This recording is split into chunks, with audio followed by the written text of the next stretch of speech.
السلام علیکم، نظم ملکی نیوز ایچ ڈی کے ساتھ میں ہوں آپ کی ہوسٹ سمرہ مصطفیٰ۔ نیوز ٹوڈے میں شامل کرتے ہیں سب سے پہلے آج کی اہم خبریں۔ سٹی مارٹ ہمارے ہاں گروسری، کاسمیٹک، جنرل سٹور اور کریانہ سٹور کا تمام گھریلو سامان، ice cream, cold drinks, juice, بچوں کے کھلونے اور دیگر اشیاء دستیاب ہیں۔ Address 494 AQ block, model town, Lahore. Proprietor Muhammad Usman Yousuf, Muhammad Adnan Yousuf. Free home delivery کے لیے ابھی رابطہ کریں 0326700623۔ سیکیورٹی کونسل کے جعفر ایکسپریس پر حملے کی مذمت، حملہ گھناؤنی، بزدلانہ اور دہشت گردانہ کارروائی قرار دے دیا۔ رکن ممالک سے دہشت گردی کے خلاف پاکستان کی مدد کرنے کی درخواست۔ اقوام متحدہ سیکیورٹی کونسل سے جاری اعلامیے کے مطابق دہشت گردی کے نتیجے میں کم از کم 25 پاکستانی شہری جان سے گئے۔ BLA نے دعویٰ کیا حملہ اس کی مجید بریگیڈ نے کیا، ذمہ داروں کو قانون کے کٹہرے میں لانا ہوگا۔ سلامتی کونسل کے مطابق دہشت گردی ہر شکل میں عالمی امن کے لیے سب سے بڑا خطرہ ہے۔ دہشت گردی کی کوئی بھی وجہ یا نظریہ قابل قبول نہیں۔ جنہوں نے بھی دہشت گردی کی پشت پناہی کی یا انہیں مالی امداد دی، سب کے گرد گھیرا تنگ کرنا ہوگا۔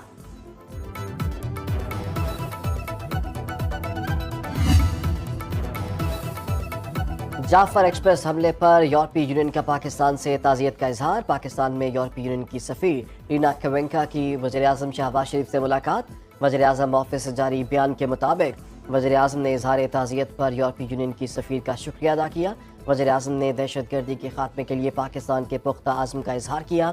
وزیر اعظم نے یورپی یونین کے ساتھ شراکت داری GSP+ اسکیم کو مزید مضبوط بنانے کی خواہش کا اعادہ کیا۔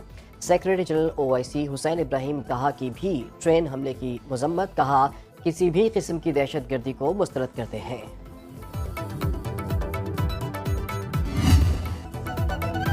جعفر ایکسپریس حملے کے منصوبہ ساز اور بین الاقوامی سہولت کار ملک بے نقاب۔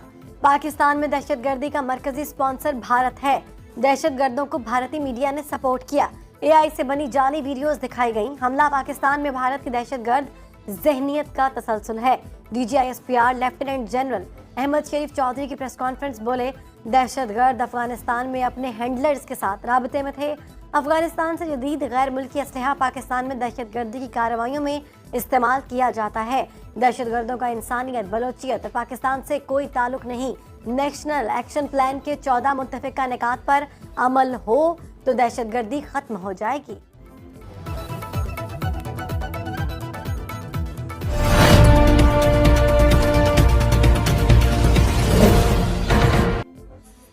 اب تک کے لیے اتنا ہی۔ مزید خبروں اور اپڈیٹس کے لیے دیکھتے رہیں ملکی نیوز ایچ ڈی۔